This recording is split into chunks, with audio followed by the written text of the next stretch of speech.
अस्सलाम वालेकुम जी। पाकिस्तान के अंदर इस वक्त में दो बड़े जो है ना इश्यूज हैं। एक पाकिस्तान की इकोनॉमी, दूसरा पाकिस्तान का दिफा। यानी कि ये एक ही चीज़ है, इस बात को समझना होगा। और तीसरा जो है ना, जो आप कह लें कि इंतशार है। एक है इसलाह और दूसरा है इंतशार। पाकिस्तान की जो इस्टेब्लिशमेंट है उसकी सियासत में मुदाखलत ने इस हाल को हमें खड़ा कर दिया है। ये है, इसके ऊपर जितनी तनकीद की जाए इसको कहेंगे इसलाह।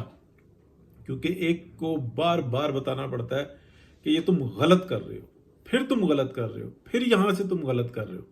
और अगर इस चीज को रोक दिया जाए तो इसका मतलब है सरेंडर है, किसी की बादशाहत को कबूल कर लिया, और बादशाहत भी वो जो चल ही नहीं सकती। इस सूरत हाल में तो इन दौर के अंदर तो चल ही नहीं सकती, एक्सपायर हो चुकी। अच्छा, बहुत सारी उसकी रीजन है, उसके ऊपर हम नहीं जाते। जो इस वक्त में जो है ना, दिफा और इकोनॉमी एक ही चीज है। देखें, जिसके जेब में नोट ना होना उसने जलालत ही भुगतनी होती है दौरे हाजिर के अंदर। ऐसा कुछ नहीं है कि किसी शख्स के पास कोई दो चार खेत हैं और वेड़े में जो इंसान है उसने कुछ सब्जियां लगाई हुई हैं और वो अपनी हांडी रोटी पकाता है और खाता है, और पानी जो जरा नहर बह रही है और उसको दुनिया की कोई परवाह नहीं। चार उसने डंगर बच्चे रखे हुए हैं, दूध भी आ रहा है, दही भी आ रही है, दही भी बना रहा है और वो मक्खन भी खा रहा है, उसको कोई टेंशन नहीं। ठीक है, ऐसी कोई सूरत हाल दुनिया में किसी जगह पे नहीं रही। हम नई एक दुनिया में आ चुके हुए हैं। पाकिस्तान के अंदर, पाकिस्तान के पास जो दिफाई मामला आता है ना, उसके अंदर एक्सपर्टीज बहुत ज़बरदस्त किस्म की है। पाकिस्तान के जो सोल्जर्स हैं वो बहुत अच्छा लड़ना जानते हैं। पाकिस्तान के अंदर जो टॉप हिरारकी है ना, उसके अंदर थोड़ा सा ये प्रॉब्लम है कि वो एक ट्रेंड जो आया है ना पिछले 70 साल का, वो ये आया कि हम अगले कुल हैं, हम ही सब कुछ है, हम ही निज़ाम को चला सकते हैं और हमारी वजह से ये सब कुछ बचा हुआ है। ये चीज़ मुंह पे दे के मार दी गई है पिछले 10 साल के अंदर। यानी कि जो हाइब्रिड प्रोग्राम बना वो गले पड़ा हुआ है। और एक जो नया काम हो रहा है, नई सी जो डॉक्ट्राइन आ रही है कि चलो हम ठीक हो जाते हैं, लेकिन बस दो चार को जो है ना हम पकड़ दकड़ करके, तो नहीं, ऐसा भी नहीं होगा। लेकिन इसका मतलब ये नहीं कि हम उनको ख़त्म करने के ऊपर आ जाएं।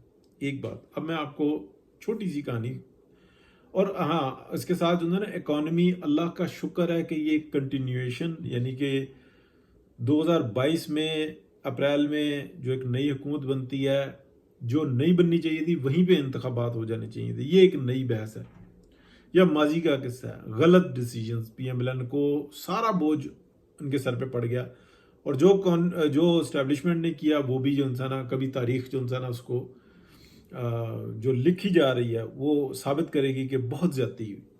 तो उसके ऊपर हम बात करते रहते हैं, करते रहेंगे, और अगर बात नहीं करेंगे तो इस्लाह भी नहीं होगी। ये भी मैं आपको जहन में बताऊं कि अगर मैं खुद झूठ बोलूं ना 10 दफा और कोई मुझे ये ना बताए कि तुम झूठ बोल रहे हो, तो मैं उस झूठ पे यकीन कर लूंगा। यही एक हकीकत है, और पाकिस्तान में ऐसा ही होता रहा। अब मैं बताता हूँ कि इस वक्त में जो कुछ भी हुआ, एक पीडीएम की हुकूमत बनी, फिर पीएमएलएन को बाकायदा एक पूरे प्लान के तहत जो है ना वो जालिम बना दिया गया और पीटीआई को मजलूम बना दिया गया, और जो कुछ होना था हो गया। फिर उसके बाद पीएमएलएन की पंजाब में हुकूमत आ गई, वो इस वक्त में काम में लगे पड़े और जिस तरीके की आवाम की खिदमत कर रहे हैं। तो आप ये समझ लें कि जो अगला इलेक्शन अगर अगले 2 महीने बाद भी आ जाए, 1 महीने बाद भी आ जाए, यानी कि आज इलेक्शन अनाउंस हो जाए, तो पीएमएलएन जो है ना पाकिस्तान के अंदर बिल्कुल वाज़ेह हुकूमत बनाएगी। इसलिए कि 50% तो जो है ना कौमी असम्बली का है ही पंजाब, और केपी के अंदर बहुत आप समझ लें कि 50% से ज्यादा इस वक्त में जो आदाद शुमार आ रहे हैं, लोग नफरत कर रहे हैं पीटीआई से कि यार एक तरफ काम ही काम और दूसरी तरफ हमारे ऊपर जनाब तुम चलो जी हमारे साथ और खान को आजाद कराओ, खान हमारी रेड लाइन है। लाखों के हिसाब से औरतें घरों से निकलती हैं केपी में, लाखों के हिसाब से जोहर के बाद, असर के बाद, और सिर्फ एक रोटी के लिए कि भीख की हमें एक रोटी मिल जाए। और वो तंदूरों पे बाजारों में घूम रही होती हैं कि कोई हमें हेल्प करे। लोग किस हद तक करेंगे? बहुत हेल्प करते हैं, लेकिन किस हद तक करेंगे? बच्चों को लेके छोटे छोटे, एक रोटी मिल जाए तो वो जनाब, ये केपी की हालत है। वो फिर पंजाब का रुख करते हैं, वो सिंध की तरफ जाते हैं, उनको वहाँ पे रोटी मिल जाती है, फिर उनके दिमाग में नफरत डाली जाती है कि जनाब वो लूट के खा गए। इस दफ़ा जो है ना सोशल मीडिया की वजह से बिलखुसूस, क्योंकि मरा पड़ा है जो है ना मीडिया, वो इस बात को कहता है नहीं नहीं नहीं नहीं, हमने इस तरह की बात नहीं करनी। वो भाई किस तरह की फिर बात करनी है? तो ये जो सा ना, एक मैं आपको सिनेरियो दे रहा हूँ कि पीटीआई फारग है इस दफ़ा केपी से, कोई भी आ जाएगा, पीटीआई नहीं आती। मौलाना फजलुर रहमान के बहुत अच्छे चांसेस हैं कि बहुत ग्रो करेंगे, पीएमएलएन के बहुत अच्छे चांसेस हैं कि अगर इन्होंने जाके अपने वोट को कैश किया, इस वक्त में तो वो बैठे हुए हैं अपने घरों में, ये ज्यादती कर रहे हैं अवाम के साथ भी। यानी कि जहां पीएमएलएन अच्छी है, जहां पे नहीं है वो इवन सिंध में ज्यादती कर रहे हैं पीएमएलएन वाले, नहीं जा रहे, नहीं भेज रहे लीडरशिप को, नहीं कह रहे कि ख्वाजा साद रफीक साहब, खुर्रम दस्तगीर साहब, एहसन इकबाल साहब, आप पूरी टीम बनाएं और मुसलसल जो है ना वहां पे जाके बताएं। नहीं, वो शरीफ फैमिली, ये ज्यादती होती है, ये ज्यादती होती है। तो ये भी चीज़ जो उनसे है ना बड़ी मायना खेज है। लेकिन यानी कि अच्छा बुरा में देखा जाता है कि अच्छा ज़्यादा क्या। अब मैं आपको जो दूसरी बात बताऊं कि इंतशार में, यानी कि कल एक वो छोटा सा सहाफ़ी जो है ना, वो सहाफ़ी अपने आप को कहता है, वो यूट्यूबर भी नहीं है, वो पीटीआई का एक्सपोर्टर है बेचारा, और उस इन जैसे बेशुमार लोगों को ना बेलगाम छोड़ दिया गया। उसने इतनी की ज्यादती की कि इस्लामाबाद में वो खड़े होकर रिपोर्टिंग कर रहा है, या पता नहीं कहाँ पे खड़े होकर रिपोर्टिंग कर रहा है कि सीधी गोलियां मारी और मैं खोल इकट्ठे करके लेके आया, और ये इस तरीके की किसके ऊपर, स्टेट के ऊपर इल्ज़ाम लगा रहा है। और वो मैसेज पूरी दुनिया में गया कि वहाँ पे पुलिस जो है ना अवाम के ऊपर गोलियां चला रही है, और इंडियन और इसराइली लॉबी ने जनाब उसको बहुत अच्छे तरीके से स्प्रेड किया कि जनाब हमारे पास एविडेंसेस हैं। वो तो बंदा दिखा रहा है, एविडेंस तो पीछे ये है, इसने एविडेंस फराम किया।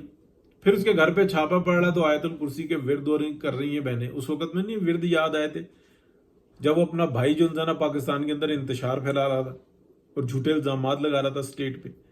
स्टेट पर इल्जाम लगता है ना तो स्टेट को जवाब देना होता है। जब रियासत पे इल्जाम लगता है तो रियासत को जवाब देना होता है, और रियासत कौन है? पाकिस्तान की अवाम रियासत है, और उसके नुमाइंदों के ऊपर इल्जाम लग रहा है और झूठा इल्जाम लग रहा है, तो वो जवाब तो देंगे, वो तो पकड़ेंगे, वो फिर तकलीफ तो होगी। हाँ, तकलीफ उनको भी होती है जो सच बोलते हैं। तकलीफ मतीउल्लाह जान को भी हुई जब उसको नाहक उठाया गया, और सुप्रीम कोर्ट ऑफ पाकिस्तान के एक जज जो इस वक्त में मतीउल्लाह जान साहब के सबसे बड़े फेवरेट हैं, वो एजाजुल एहसन साहब, वो बताते हैं कि जनाब एलिजिबल जो है ना, एलिजिबल नहीं, क्या कहते हैं, शायद इसको उठाया गया हो या शायद इस किस्म की बात हो, यानी कि उन्होंने एक एफआईआर का बेड़ा गर्क किया। इस तरीके से जो है ना हुकूमत को बाकायदा फैसिलिटेट किया जा रहा था, पीटीआई की हुकूमत को। तो कहने या बताने का मतलब ये इंतशार जो है ना अब मजीद बर्दाश्त नहीं हो सकता। इस्लाही बात करें आप, बिल्कुल करें, हुकूमत की जहां नाअहली है, नलायकी है, उसके ऊपर बात करें, जहां पे उसका अच्छा काम किया है उसको अप्रिशिएट करें। शहबाज शरीफ साहब के बारे में मैं बहुत तनकीद करता हूँ, इसका मतलब ये नहीं है कि मैंने कभी एक दफ़ा ये कहा कि शहबाज शरीफ साहब, मेरा पूरे जो है ना आप चेक कर लें कि उन्होंने कभी ज़ाती लालच में या मादी लालच में, यानी कि पैसे की लालच में कोई गलत काम किया। मैं ये हमेशा कहता हूँ कि वो ट्रैप हो जाते हैं, वो कहते हैं मैं हूं ना, मेरी स्पीड बहुत है, और वो अच्छे एडमिनिस्ट्रेटर हैं, वो पॉलिटिशियन नहीं है। पॉलिटिशियन जो है, जो बेहतरीन और दूर अंदेशी का बात करता है, वो मियां मोहम्मद नवाज शरीफ है। अभी तो शहबाज शरीफ साहब को ये पता ही नहीं है, मैं तनकीद के अंदर जिक्र आ गया ना तो मैं तनकीद करूंगा, उनको ये पता ही नहीं है। अभी तो पाकिस्तान को मुआशी हालात जो है ना इतने दिगर गुम हुए हैं कि उससे बाहर निकाला जा रहा है। अभी तो एस्टेब्लिशमेंट भी साथ जुड़ी हुई है और कंधे से कंधा जोड़ के खड़ी हुई है। जब आएगा ना पैसा और अवाम पे खर्च करने का टाइम आएगा तो उस वक्त में झगड़ा शुरू होता है। फिर उस टाइम में एस्टेब्लिशमेंट कहती है हमारे डीएचए, हमारे अस्करी, हमारी फैसिलिटीज, हम जागते हैं तो तुम सोते हो। फिर वहां पे झगड़ा शुरू होता है, पैसे का झगड़ा शुरू होता है।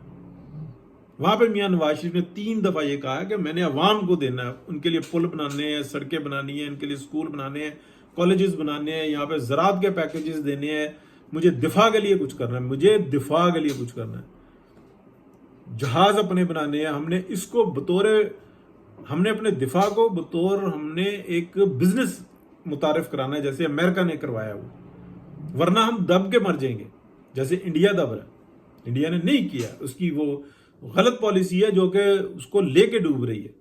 بہت دنیا کے اندر جو ہے نا یہ بات ہوتی ہے کہ کسی دن ہمیں یہ خبر آ سکتی ہے کہ انڈین جو ہے جو دفاع ہے اس کے اوپر اتنا بڑا بوجھ بن گیا کہ وہ اس لیے کہ جو آرمی کو ہے انڈین گورنمنٹ نے قابو کر کے رکھا ہوا ہے کسی دن, لیکن یہ ایسا تو نہیں ہے کہ وہ ہمیشہ قابو میں رہے.